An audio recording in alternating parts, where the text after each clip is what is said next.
Well, hey, everybody, it's Dr. Phil. You found your way to fill in the blanks again, and this is a really special day for me for a couple of reasons. Number one, this isn't Zoom City. We are actually in person in the podcast studio, and I have four very special people joining me today, four really intriguing guys. First, these are the four guys that make up Behavior Panel, and if you don't know who that is, you will by the end of today, and you're going to wind up going to YouTube, and you're going to wind up subscribing, and they're going to become part of your life. They are really special. They analyze body language, human behavior in videos of public interest on their YouTube channel, and they're the things that you're thinking about, talking about. Now, listen, these guys are nonpartisan. They don't take sides. They don't go in looking to support or not support something. They're very fact-based. They take them where they find them, and they look to educate and entertain you with their interest and expertise in communication, body language, deception detection, interrogation, resistance to interrogation, all sorts of things. And this gives you a great edge in life if you pick up some of these skills and abilities. Now, Mark Bowden is a Harvard-educated expert in human behavior and body language. He is the author of Truth and Lies, What People Are Really Thinking, and serves as the president of the National Communication Coach Association of Canada. He's highly acclaimed TEDx talk, The Importance of Being Inauthentic, continues to reach millions of people. Scott Rouse is a behavior analyst and body language expert. He holds multiple certificates in advanced interrogation training. He's been trained alongside the FBI, Secret Service, U.S. Military Intelligence, and Department of Defense. He is an expert consultant to law enforcement as well as successful CEOs, attorneys, executives, and entertainers. Also with me is Greg Hartley. Now, Greg is an author and a senior corporate executive whose expertise as an interrogator earned him honors with the U.S. Army, businesses, private investigators, attorney, human resource professionals, and the media have relied on his knowledge of human behavior and body language for a long time. Last but not least is Chase Hughes. He served in the U.S. military for 20 years and now is a trial consultant as well as teaches interrogation, sales, influence, and persuasion. And he is the best-selling author of The Ellipsis Manual. He has also developed a groundbreaking world-first interrogation behavior analysis tool that revolutionized law enforcement training in the U.S., and we're going to talk about all of these things today. So, gentlemen, welcome. Thanks for having you. us. It's great to be here. I know all of this stuff, but it's even impressive to go over it for the 100th time and talk about it. And when it's collective with all of you together, it's pretty intimidating. So be gentle with me, okay? We'll do our best. Well, thanks for getting us all together. Yeah. It's great. You guys have been doing your show on YouTube for 2.5 years? Mm-hmm. Coming on 2. Coming on 2 years. Coming up on 2 years. Yeah. And this week is the first time you've all four been in the room together because this all started about the time the pandemic started, right? Exactly. Yeah. As a matter of fact, that's probably why we started, because we all knew each other kind of in passing or had worked together at a distance. But it was an opportunity for us to say, hey, how can we do something that's productive and fun? And we just got online and started talking about this and thought it'll be fun if people like it. And we were so excited when we got 1,000 views. Yeah. 1,000 views. Oh, Can you yeah. imagine? Yeah. Yeah. It's interesting that you all are in the same general field, but each of you have a definite specialty. You each have a specific lane. They're complementary, but they don't overlap completely. So you all have a different approach to analyzing the same person, the same situation, the same communication.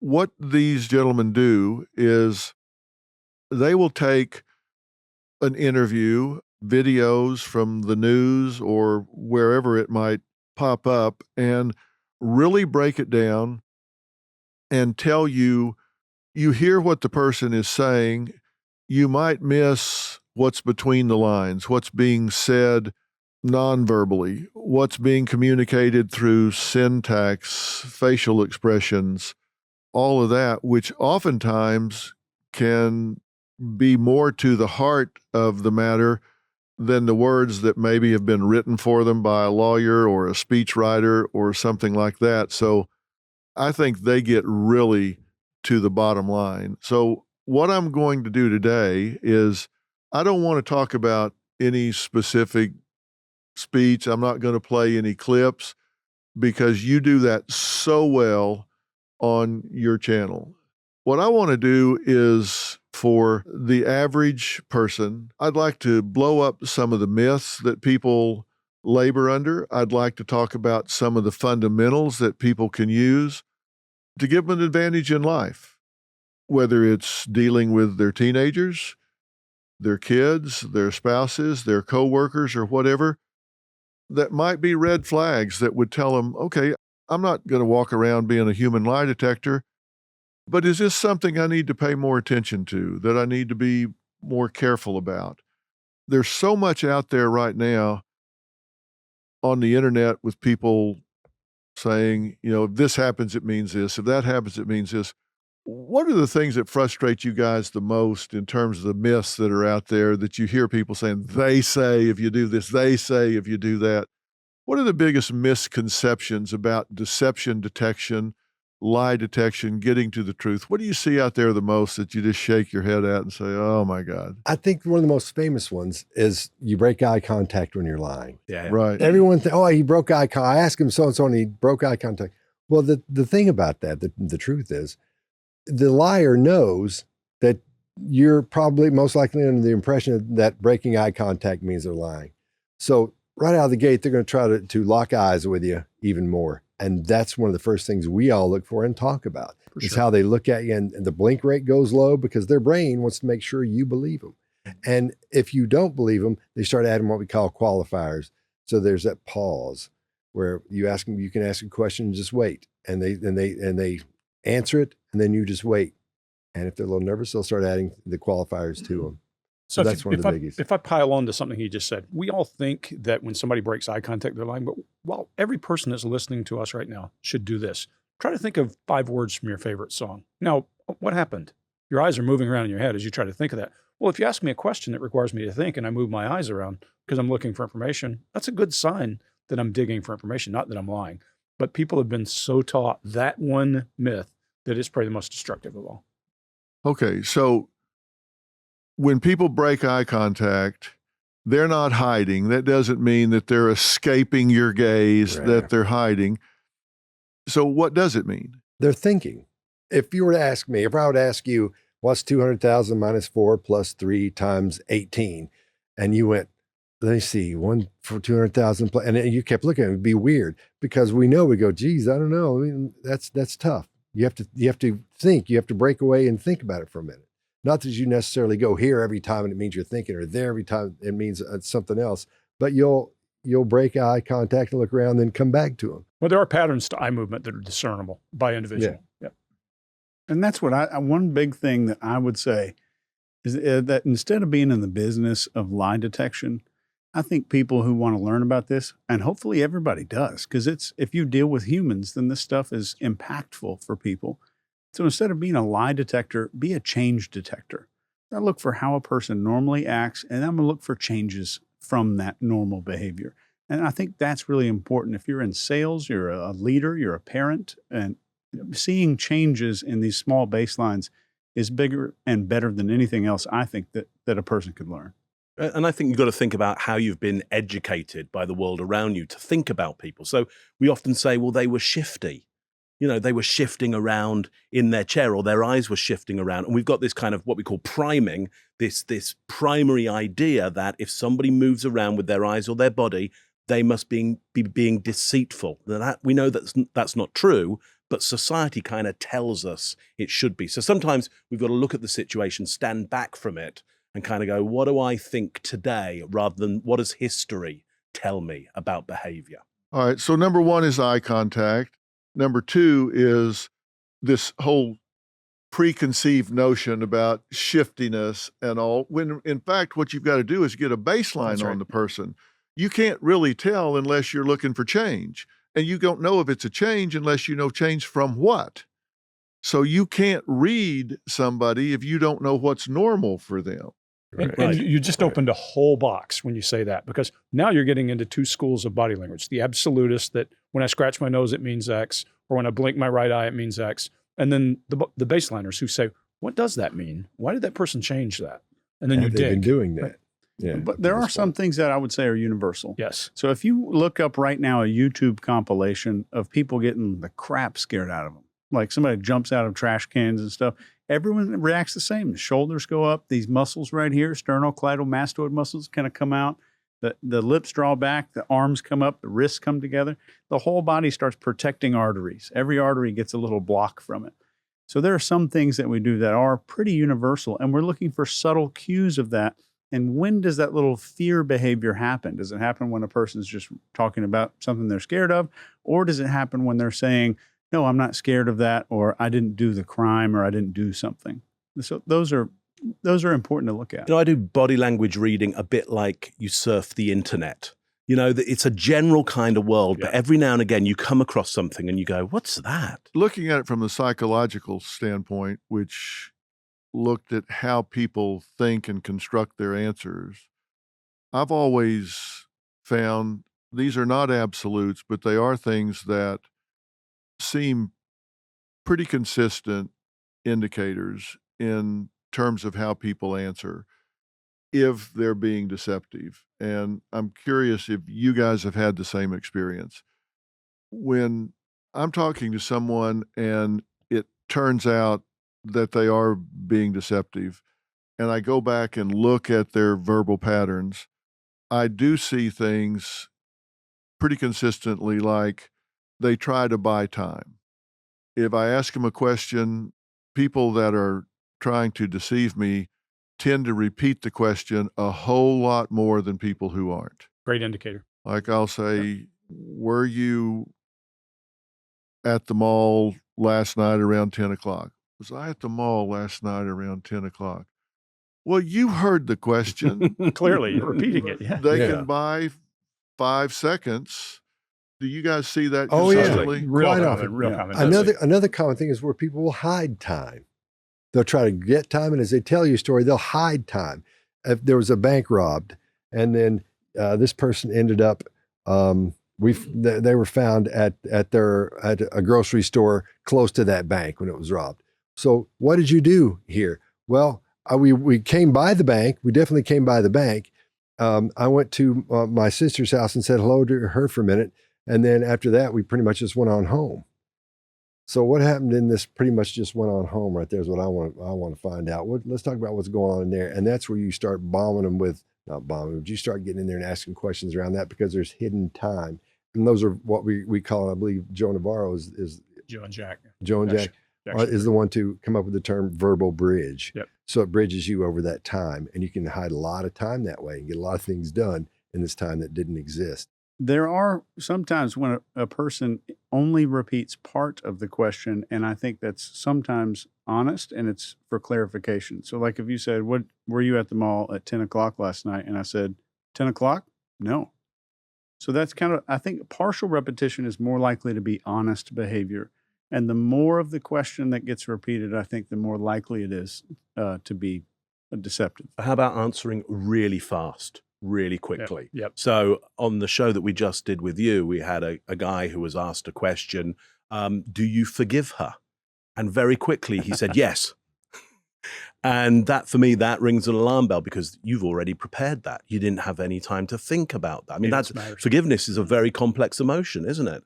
And he's already got he almost knows that's going to be a question that's being asked too fast. And he knows what the answer should be. He knows what the answer should be. Right. Yeah. Absolutely. That's a socially desirable response. Yeah. I think the other thing is, remember that all of these things have indicators. That's a classic that we teach. We teach people, look for a person who doesn't usually, because if they always repeat the question, it means nothing. But if they only do it around hot topics, it means something. To Scott's point, we're talking about verbal bridging. They're word patterns people use, and then after that. And so you can learn these things. To Scott's point of hiding time is look for places there's an anomaly in the flow. That's what you're looking for, a change in the flow, and you'll find it. Yeah. I also find with great consistency people that over-explain irrelevant details. Too much Yeah. information. Like if I'm asking them about what happened at 10 o'clock at the mall, and they spend 15 minutes telling me what shoes they picked. Yeah. I have a term for that, and I call it chaff and redirect. C-130 flying, and there's a missile coming. They dump all this garbage out of the back, flares and stuff, so the missile will go. What they're trying to do is puke information and give you something to pick up. And if you ask, oh, really, I love those shoes, you forgot to keep going down the path. Yeah. It's It's like throwing out a chaff and shiny redirect. object. But It's like it'll distract you. Your eyes will go to it, and now they've got you off on something Really else. common. And even as an interrogator, it feels satiating. Yeah, of Sometimes course. it does. Because it feels like I'm Yeah. getting a Oh, lot I of might get something. information. That's a good thing. I've been there. Double click on that. I think another pretty close to absolute are convincing statements. Yes. I don't know what y'all call them. Resume. Yeah, Oh, resume yeah. statements. Yeah. Yeah. Yeah, I Like, love those. did you steal the money? I mean, I'm an Why would I upstanding steal member money? of this I'm a community. deacon at the church. Yeah. Anytime I flew in somewhere to do business with somebody and they picked me up at the airport, and on the way in, they said, I'm a deacon at turn the car around. Get the cuffs. Get the Take cuffs. me back. And it's not because they're a deacon. It's because that's the first thing. It's the thing they're That's the telling you off first- the yeah. top of the. Well, it's holy ground, right? Holy ground as well as resume statements. When people go, I'm a religious person. It's the same mindset, but they take Yeah. holy ground as God is my witness. Those Yeah. kinds of things are I swear to great God. indicators. Who came I out swear of, to God. Who came out of the gate with that with us? Oh yeah, yeah, Don Wells. yeah. Yeah, I swear to God, next thing out of their mouth's a lie. I don't give a shit who they are. I'm always like, okay, write this one down. Yeah. One Yeah. that we love is Prince Andrew, when he would say, well, in the Royal Navy. Yeah, Oh, yeah.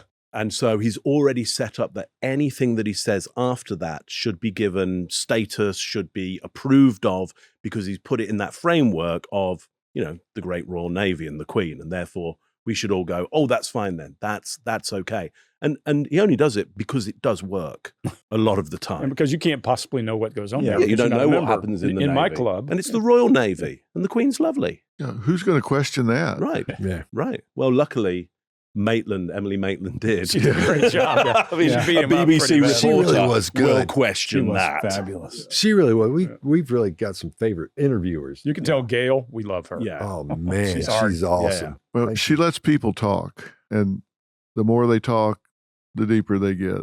We talk a lot. When she's talking to R. Kelly, it makes the hair on my arm Oh, yeah. stand up. That Oh, was yeah. the We love coolest thing I've ever seen. That's the most badass thing I've seen. Where he gets up and starts coming over there real tall at her, and she just keeps Doesn't talking Oh, to That's her. cool. she says, Doesn't- now, Robert. I love Yeah. that. Yeah. He has no idea how much he did not want her to stand up. Oh, really? I'm So let me sure. tell you. Oh, those, Sure. Yeah, he did Tearing not apart. want to tie into She that. shifts her leg back, ready to do it as Oh, well. yeah. Yeah, we were Down Her the watching leg leg goes comes back. back. She's going to stand. She's going to stand. It's about to get ugly in here. He was Yeah, lucky. But yeah, she that was is the one of coolest my thing I've ever dearest seen. friends, and he did not want to get sideways with Oh, her. We love her. Just tell her. I will tell Yeah. her. She is great, Yeah. and she's good people. I'll give you a nonverbal one. All right. Instead of like a chronology or one Yep. of those would be great. But the blink rate, which we talk about a lot on the panel, I'm kind of obsessed with it because we make eye contact all the time. So it's unconscious, it's reliable, and we're already looking in that direction when we're talking to somebody. So the average blink rate in a conversation is around 12 to 15, give or take. And that's kind of just a normal conversation. And the higher blink rate goes, so someone's blinking more often. So it's speeding up. So per minute, we go from about 15. The higher we go up, the more stressed a person is in a conversation. And I've seen blink rates in excess of 100 on the behavior panel, where their blink rate's pretty normal. And right as one little topic comes up, it goes from like a 20 blink rate to like 95, 100. And it is such a reliable, in the moment barometer of what's going on. And on the opposite side of that, when blink rate drops, that's pure focus. That means there could be focused on something good. And we tend to focus on two main things, which are something that's threatening and something that's valuable. So you're watching a great movie, or you're in your bedroom late at night and you hear the door open, and your blink rate goes to 0. People Mhm. say, go get data.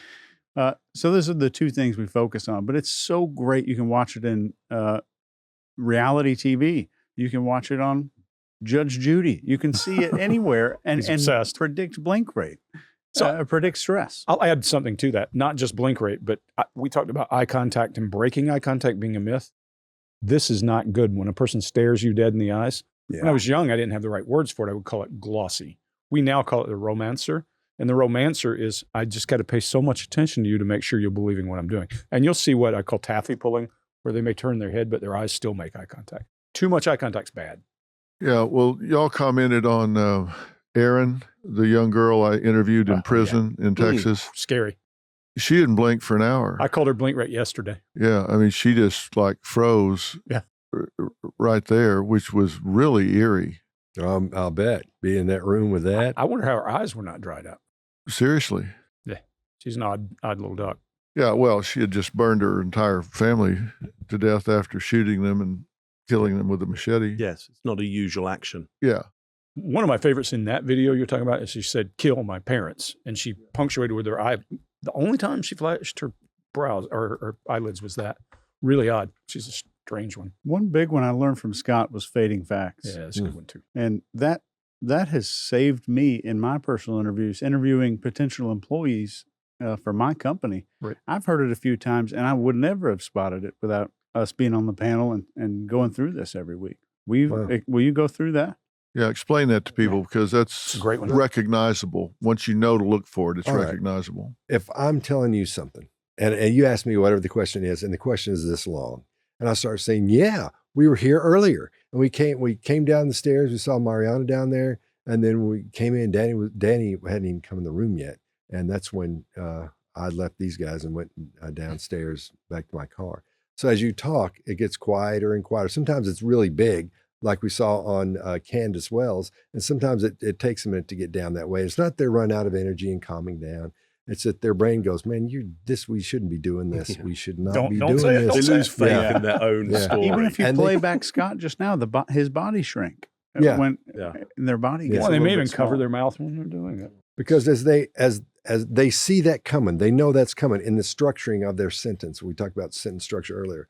And as they see it coming, they know that's going to be part of their story. They've already structured it, and they're thinking, here it comes, here it comes, here it comes. Damn, here, okay. Well, and here's something they might throw in with that is the nostrils of disgust as they smell their own lie.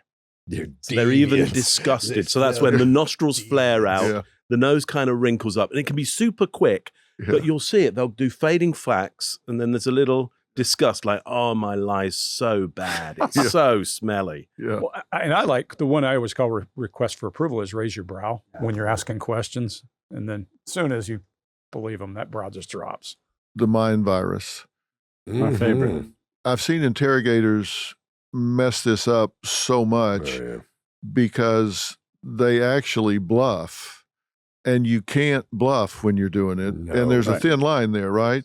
So people understand planning a mind virus is like saying, is there any reason somebody would have told me they saw you on that corner last night at 10 o'clock? Okay, that's planning a mind virus. Bluffing is saying, one of the we neighbors. know, Have you we seen know, the we know videos? you were. we know you were on that corner last night because a neighbor said so. If they weren't there, you've lost That's control of the interview. Yeah. Totally. You've lost all momentum now because you lied and you're caught in a lie. Remember, interrogation's about approaches. It's about psychology and and one of the levers we called We Know All is we come in with a file. It looks like we know a bunch of stuff, and we would then claim to know something. And I would do exactly that. There's any reason you would have been on the corner, boom, boom. And I would always teach my guys, the number one failure mode is that last step you take too far. You go from we know all to we don't know. So even a folder, just a notebook or a folder full of random forensic looking documents that says DNA or traffic cameras or something like that on it, that folder in itself can sit there and just be a mind virus throughout the entire interview. Yep. And one thing with the mind virus, I think it's important to set it up. So like if there's a murder in a neighborhood, I want to set this up really, really carefully to where it has maximum power. So I'm going to say, John, thanks for coming in today. I'm really glad you're here. We've got officers ever since last night canvassing the entire neighborhood, talking to every single person that they can. And they've got a ton of information that's just flooding in right now. So I'm going to set it up there. Yep. Yeah, the Ring doorbell camera videos. There's a ton of stuff coming in right now. And John, I do like you as a person. But please, I want you to think very, very carefully before you answer this question. And then I'll throw the mind virus question out. And I think it's got a lot more punch. Oh, when yeah. when you set it up. You have like to that. frame it. For We sure. we talk about that, and we compare. It's like comparing motorcycles or cars. I think about what we've got in our packets. I call it the thud factor. The louder that thing is, boy, the more power it has because you walk in, boom, and you throw it on the thing, and they may not see it right then, but they know something big is in there, and you'll just talk, and they'll see their name on this and a bunch of files in there. I had Burger King coupons in mine Well, at one point. Well, it's taught all over the world. That technique is taught all over And the those world. little, even back when there were DVDs were big, I still got these, and you can just peel the tape off and then put whatever it is, their full name, their first, middle, and last name, put it in that little pile too. It's bang, put it down on there and wrap it in a little plastic and have it sitting there. And you don't have to say anything about it, but they'll be looking at it. I don't ever put it in their reach where they can reach and get it, but they'll look at it as you're talking to them, and as they're thinking, they'll get loose from you and they'll just look at it and say, You get one of these as they're talking, like, yeah, I guess we go over there, I guess like every week or two, and you'll see them they see their name on there. It's really fun when you go out of the room and you leave, they can't get to it, they're cuffed or whatever. You leave it on the table and just watch them on the camera because it's crazy body language. But the opposite end to that, the kind of amateur end is as you were saying, bluffing with the specific. Because the more you go, hey, well, John saw you on the street corner, they will go, well, John's an idiot. Like, who believes John? Or he's out of the country, right? Yeah, it's like, they will tear down your bluff very, very simply. But when you've got something that is kind of in the ether a little bit more, it's just hanging in the air, their brain is trying to do a whole bunch of calculations of what do you have? What can I destroy? Is it credible? Is it not credible? That really you've put their brain into too much cognitive load, first of all. Yeah. The value to me of asking that question, is there any reason somebody would have told me they saw you there last night? If they take 5 to 7 seconds to answer that question. Oh, right. Yeah. Right. Damn good chance they were on that corner last night, because they got to think security cameras, neighbor, I heard a car go by. Right. If they weren't there, they can say, yeah, that'd be really strange because I goddamn sure was not there. Yeah. Let's tie all this back together. You just did it. And when I ask you that question and you're talking about what they're doing in their head, watch your eyes. Your eyes are moving everywhere. Yeah. We're back to that original thing. Were you there at 7:00 last night? Hell no, I wasn't there. Not, right. No, I wasn't. So that eye movement is showing the cognitive load. You can see. Yeah, they're thinking of, okay, is it possible they could know that? And they're evaluating. They're running so many scenarios at the same time that then if you then jump in with a question you want to know the answer to, and it's easy for them to answer, they'll just blurt it out. Yeah. Well, there's a thing I call looking for change. When you get a person in a bind, and you do it all the time on your show, and you see them go down left, down right, down left, down right. You've got them patched, because what they're doing is they're getting to an emotional state and thinking about what does that mean, and that searching for change mindset. You've got them, and it's just so powerful when you get them. Since we're on the podcast today, we were in the green room watching this, and Dr. Phil, you've got somebody in just about pre-confession mode where they're almost at this perfect point of melting. And all of us, like we were watching the Super Bowl. Yeah, we're in the green room. You got to go watch. You got it. Yeah. Like, next time we need popcorn. Yeah. We need popcorn. You got it. Because you had her right there. You had her right there, and you went like this. Anyway. Well, you let her have the. We're like, oh, man. We gave her some space. It was beautiful. But this is what I get into a lot in interrogation.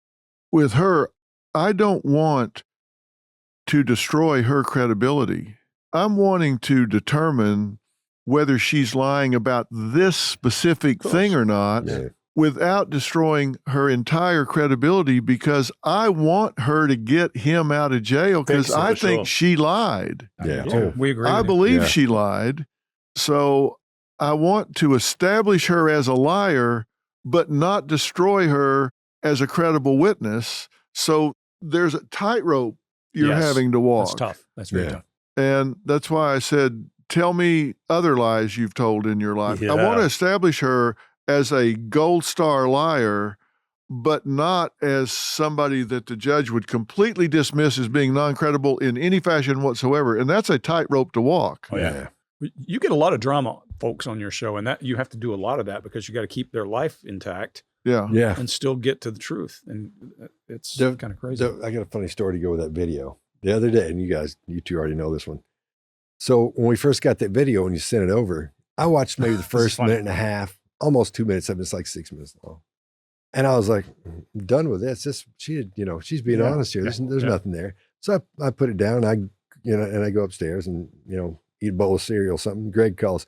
I got a minute. What are you doing? I said, hey man, how's it going? He said, did you watch that video? And I said, well, I watched the first half of it. He said, you didn't see the last half? And I said, last part? I said, no. He goes, oh, okay. Well, you need to watch the last half. And then he said, I got to go, and hung up. And I was like, I missed it. I totally saw this, and whatever's down there, I missed it. And the entire day, my wife was asking me, are you okay? What's going on? I was like, Mind virus. yeah, I was like, I don't know. Not intentionally. I'm okay. And I was rethinking what am I doing? Who am I? What's happening here? Where are we? Why am I in my life? And then I watched it and I was like, yeah, I see. And I called and said, what the hell are you talking about? Yeah, I see this here. And he goes, yeah, it's something else. And I said, didn't you see all that grief? And stuff? yeah, and I was like, yeah, I did. And I I said, told no him, big deal. He's like, no, it is. I've been walking through oh man. the Yeah, Target today. Yeah, I just thought, I've rethought everything. I thought coming here is just, I don't know what I'm talking to do. I was going to have a meeting and the whole thing. And you're going to talk about this. I don't know what I'm doing. I had a guy in my training one time who he was working with me. He didn't believe in mind viruses. He's like, you can't Love you those. can't do this. So the next Okay. day, I Lit called him him up. at a time that I knew it would go to voicemail. Mm. And I said, hey man, they released everything. They're putting everything out on the internet as we speak. Please call me back as soon as possible. And I didn't answer my phone the rest of the day. Powerful.